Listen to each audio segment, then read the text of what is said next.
Hi, I am Charles. This video will talk about add and remove legend for chart. Let's get started.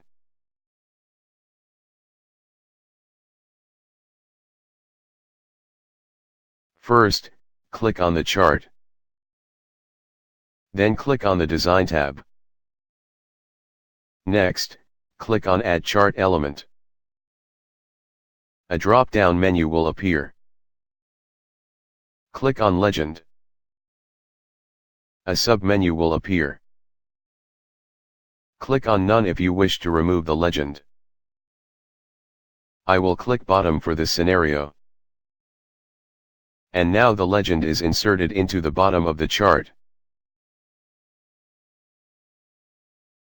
Well, that's it.